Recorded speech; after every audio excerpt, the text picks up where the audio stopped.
Hey, welcome to a special edition of the Mortgage Minute. I don't have a lot of articles because the only article I'm going to be talking about today is actually one that I wrote myself. And if you'd like a copy of this article, send us a note, send us an email, and we'll send it to you. What the article is basically talking about is the new mortgage rule changes that take effect as of January 1st, 2018. So if they're not until January, why do you need to worry about it today? Well, I'll tell you why.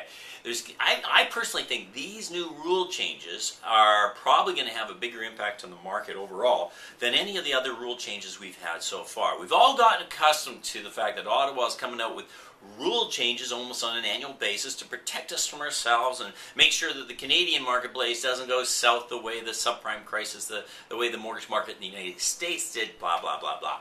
Now, here's the bottom line. Last year around this time they came out and they went after the high ratio mortgages. So if you take a CMHC insured mortgage, they wanted to stress test it. So if you had a face value of 2.89%, you had to qualify at the qualifying rate, so not your interest rate didn't go up, but the qualifying rate went up. So that was last year. This year, what are they doing? Well, OSFI, the Office of Superintendent of Financial Institutions, is implementing their B20 guidelines, which is the guidelines that they went out and analyzed the Canadian mortgage market and said, where are we vulnerable, what should we change, and what can we do to protect Canadians from getting over indebted, etc. And what they've come back with this year is to say that all mortgages, insured and uninsured, even if you put 20% down, 30% down, or more, you now have to stress test that. So let's say that you got an interest rate, the contract rate on your mortgage was 3.09. You now have to qualify at 2% higher. So that's not going to be qualifying at 5.09. Our expectations is this is going to impact the majority of Canadians getting new mortgages by the tune of about 20%.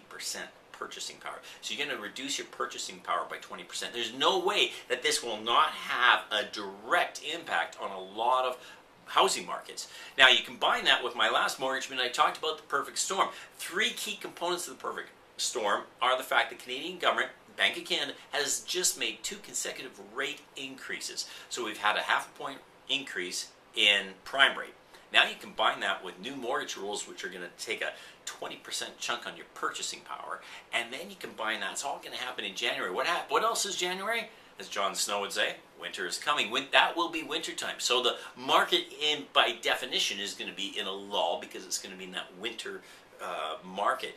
So you combine all three of these at the same time, and I'm anticipating a significant impact on certain markets, namely Alberta, but also Vancouver and Toronto. It's going to have Ottawa's desired impact of slowing down the housing market.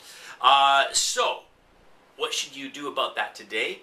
Well, there's 2 things. Number one, if anyone is thinking of refinancing, if you want to, what are some of the things you might want to refinance for? Renovations, kids' education, investments, accessing equity for investments, or just restructuring debt.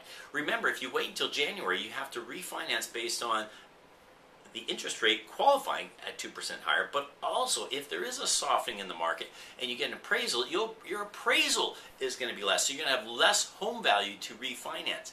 In the meantime, what we're anticipating between now and December 31st is a surge in activity because people are going to try to get in while they can, so we may see an actual short-term increase in home values. So if you're thinking of refinancing, I would argue and strongly suggest now is the best time. So give us a call, send us an email, and let's run your numbers. As always, make sure it fits into the context of your plan. So speaking about plans, I'm going to be talking tomorrow night. Actually by the time you get this email, it'll be tonight, Friday, November, help me out, Tracy, what's the date tomorrow? November 4th? Yep. November 4th. Tomorrow's the 3rd. November 3rd, there you go. So, Friday, November 3rd, if you get this email, if you're watching this video and you're planning to attend the Rain Acre event in Vancouver, please come by. I'm going to be talking about the gap analysis, the importance of building a plan, and make sure that every decision you make financially fits into the context of your plan. And one of our special guests there tomorrow night will be Chess Hagen with AP Capital. If you want to learn more about one of the products I've been talking about that is an alternative for investing into is a mortgage investment fund, a mortgage investment corporation. AP Capital has a MIC, Mortgage Investment Corporation. It's a fantastic tool to invest in using your RSP or TFSA. I'm also going to be doing a webinar later this afternoon with Jess Hagen. So if you'd like a copy of that, we'll send that to you as well. And ladies and gentlemen, that's it for this week's Mortgage Minute. Thanks, and have a great week. Bye for now.